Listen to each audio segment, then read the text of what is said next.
بسم اللہ الرحمن الرحیم۔ السلام علیکم ورحمۃ اللہ وبرکاتہ۔ سب سے پہلے تو میں تمام دوستوں کو، اپنے سبسکرائبر کو اور نان سبسکرائبر سبھی کو عید کی مبارک دل کی اتھا گرائیوں سے پیش کرتا ہوں۔ اس کے بعد میں اپنے ٹاپک کی طرف آتا ہوں کہ امید ہے آپ نے پچھلے تمام اسباق اچھی طرح یاد کیے ہوں گے، تمام پارٹ آپ نے اچھی طرح سمجھے ہوں گے، آپ نے پہلے پارٹ سے شروع کر کے یہاں تک پہنچے ہوں گے۔ اگر ایسا ہے تو یقین مانیے آپ کو بہت فائدہ ہونے جا رہا ہے، لیکن اگر آپ نے پہلے پارٹ نہیں سیکھے، مس کیے ہیں، سمجھے نہیں ہیں، پریکٹس نہیں کی تو اتنا فائدہ نہیں ہوگا۔ ہم 12 میں سے 10 ٹینسز پڑھ چکے ہیں، آج انشاءاللہ ہم ٹینس کی طرف جائیں گے اور یقیناً آپ کو نام آتا ہوگا۔ 11ویں ٹینس کا نام فیوچر پرفیکٹ ٹینس ہے، اور فیوچر پرفیکٹ ٹینس میں آپ کو معلوم ہے ورب کی کون سی فارم استعمال ہوگی۔ ورب کی فارم پرفیکٹ جہاں بھی آئے گا، پرفیکٹ چونکہ تیسری انگلی ہے تو یہاں تیسری فارم استعمال ہوگی۔ یہ میں نے آپ کو اچھی طرح پہلے اور دوسرے سبق میں ہاتھ کے نقشے کے ذریعے سمجھایا تھا، انشاءاللہ آئندہ بھی سمجھاؤں گا انشاءاللہ۔ اب جب کہ یہاں ورب کی تیسری فارم استعمال ہوتی ہے تو یہاں ہیلپنگ ورب بھی استعمال ہوں گے۔ یہاں 2 ہیلپنگ ورب استعمال ہوتے ہیں اور دونوں ہی مرکب ہیں، ایک ہے شل ہیو اور دوسرا ہے ول ہیو۔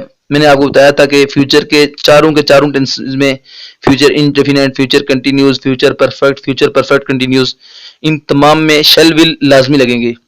فیوچر انڈیفینٹ میں شل ول مطلق لگیں گے، صرف شل ول، اور کنٹینیوس میں شل بی، ول بی، یہ دونوں مل کر ہیلپنگ ورب بن جائیں گے۔ اور فیوچر پرفیکٹ میں اگر شل ہیو، ول ہیو، یہ دونوں مل کر، شل ہیو مل کر ایک ہیلپنگ ورب اور ول ہیو مل کر ایک ہیلپنگ ورب، یعنی مرکب ہیلپنگ ورب استعمال ہوگا۔ آپ کو یہ معلوم ہے مرکب ہیلپنگ ورب کس کو کہتے ہیں اور اس کا قاعدہ کیا ہے، میں پھر عرض کر دیتا ہوں۔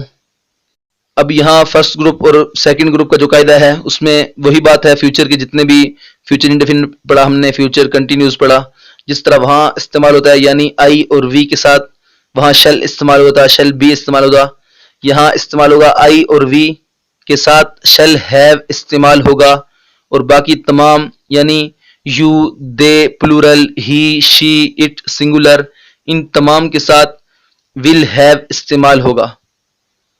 بالکل اسی طرح ہے پریزنٹ انڈیفینٹ، فیوچر انڈیفینٹ اور فیوچر کنٹینیوس کی طرح ہے، صرف یہاں ترجمہ اور ہوگا، اور یہاں ورب کی تیسری فارم لگے گی، وہاں پہلی فارم لگتی تھی یا آئی این جی فارم لگتی تھی، یہاں ورب کی تیسری فارم لگے گی، اور مرکب کا قاعدہ جو ہے مرکب کا وہ وہی اسی طرح استعمال ہوگا۔ مرکب کا قاعدہ کیا تھا کہ جہاں مرکب ہیلپنگ ورب استعمال ہوں، جہاں جس ٹینس میں ہیلپنگ ورب مرکب استعمال ہوں، وہاں منفی جملوں میں پہلے ہیلپنگ ورب کے بعد ناٹ لگے گا، اور سوالیہ میں پہلا ہیلپنگ ورب یعنی ہیلپنگ ورب کا جو پہلا جز ہے وہ شروع میں آئے گا، اور سوالیہ منفی جملوں میں پہلا ہیلپنگ ورب پہلے، پھر سبجیکٹ، پھر ناٹ لگے گا، اس طرح جملہ مکمل ہوگا۔ پازیٹیو اور نیگیٹو میں آخر میں فل سٹاپ آئے گا، اور انٹروگیٹو اور نیگیٹو انٹروگیٹو ان دونوں کے آخر میں کوسچن مارک آئے گا۔ امید ہے یہاں تک آپ کو بات سمجھ آئی ہوگی، یہ آپ کو پہلے سے یاد تھی، یہ اتنی مشکل بات نہیں ہے۔ مشکل تو میں نے بتایا تھا کہ کچھ بھی نہیں ہے، انسان کی جو سوچ ہے نا، انسان کا جو مائنڈ ہے، یہی مشکل اور آسان ہوتا ہے۔ اگر یہ مائنڈ کہہ دے آدمی کو کہ یار یہ کام مشکل ہے تو یقیناً وہ مشکل ہوگا اور وہ سر انجام دینا بہت مشکل کام ہوگا، لیکن اگر آپ کا مائنڈ کریٹیو ہے اور وہ کہہ دے کہ یہ کام مشکل نہیں ہے، مشکل سے مشکل کام کو، ناممکن سے ناممکن کو اگر وہ کہہ دے کہ یہ ناممکن نہیں ہے، یہ تو ممکن کام ہے، یہ پاسبل ہے، تو آپ اس کو سر انجام دینے کی پوری صلاحیت رکھتے ہیں۔ اب یہاں تمام ٹینسز میں اردو کی علامات استعمال ہوتی تھی، تو یہاں بھی ایک علامت استعمال ہوگی، وہ کیا ہوگی؟ پرفیکٹ ہے تو پرفیکٹ میں چکا تو آتا ہے، پریزنٹ میں چکا ہے تھا، اور پاسٹ میں چکا تھا استعمال ہوا تھا، اور یہاں فیوچر ہے یعنی آئندہ تو ہم کہیں گے چکا ہوگا، چکی ہوگی، چکے ہوں گے۔ یعنی وہ گھر جا چکے ہوں گے، وہ کھانا کھا چکی ہوگی، وہ اسکول جا چکے ہوں گے، وہ پانی پی چکا ہوگا، وہ مسجد جا چکا ہوگا، وہ کاپی لکھ چکا ہوگا.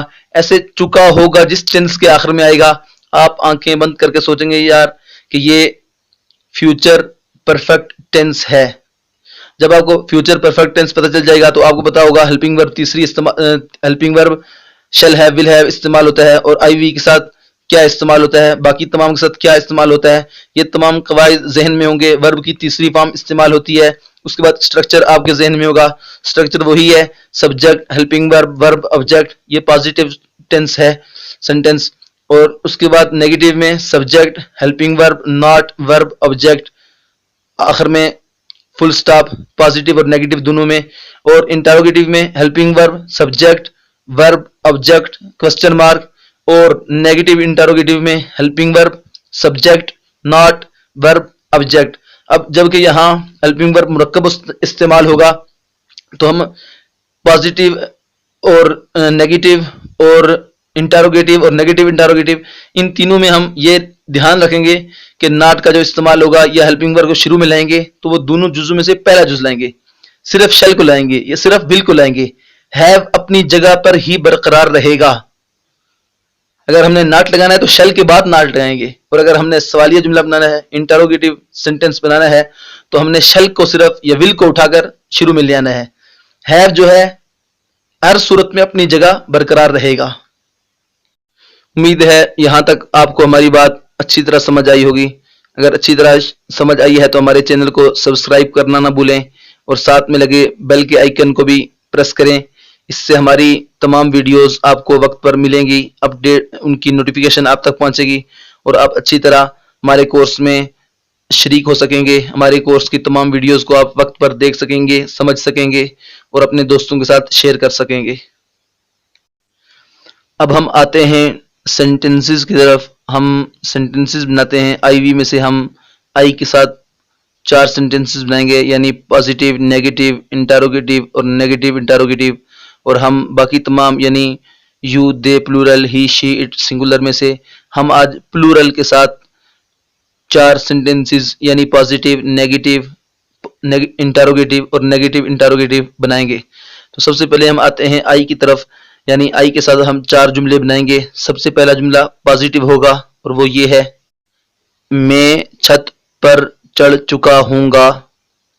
پازیٹیو ہے، فیوچر پرفیکٹ ہے، آخر میں چکا ہوں گا آیا ہے. میں چھت پر چڑھ چکا ہوں گا. اور نیگیٹو ہوگا، میں چھت پر نہیں چڑھ چکا ہوں گا. اور انٹروگیٹو ہوگا، کیا میں چھت پر چڑھ چکا ہوں گا. اور نیگیٹو انٹروگیٹو ہوگا، کیا میں چھت پر نہیں چڑھ چکا ہوں گا. اور انٹروگیٹو اور نیگیٹو انٹروگیٹو ان دونوں کے آخر میں کوسچن مارک لگے گا، اور پہلے دونوں سینٹنسز یعنی پازیٹیو اور نیگیٹو ان دونوں کے آخر میں فل سٹاپ لگائیں گے. اب ان کی انگلش میں ٹرانسلیٹ کیسے کی جائے گی؟ اب پازیٹیو سینٹنس ہوگا، I shall have climbed on the roof، یعنی میں چھت پر چڑھ چکا ہوں گا. اب climb، climbed، climbed، climbing، اب اس کی جو تھرڈ فارم ہے وہ climbed ہے، CLIMBED، climbed. تو ہم تھرڈ فارم یہاں استعمال کریں گے کیونکہ یہ فیوچر پرفیکٹ ہے، اور پرفیکٹ تیسری انگلی ہے تو تیسری انگلی میں تھرڈ فارم استعمال ہوگی. یہ آپ کو اچھی طرح معلوم ہے. پہلا سینٹنس جو تھا یہ پازیٹیو تھا. اب ہم آتے ہیں نیگیٹو کی طرف. تو نیگیٹو کا ترجمہ ہوگا، I shall not have climbed on the roof. بالکل آسان ہے، I shall not have climbed on the roof. اور انٹروگیٹو کیسے ہوگا؟ انٹروگیٹو میں ہم نے کیا کرنا ہے، صرف shall کو شروع میں لینا ہے. shall I have climbed on the roof، آخر میں کوسچن مارک. نیگیٹو انٹروگیٹو ہوگا، shall I not have climbed on the roof. یہ تھے آئی کے ساتھ سینٹنسز. اب ہم آتے ہیں پلورل کے ساتھ. تو ہم پازیٹیو جملہ یعنی مثبت جملہ بنائیں گے، علی اور عمر چھت پر چڑھ چکے ہوں گے. نیگیٹو ہوگا، علی اینڈ عمر شل، علی اور عمر چھت پر نہیں چڑھ چکے ہوں گے. اور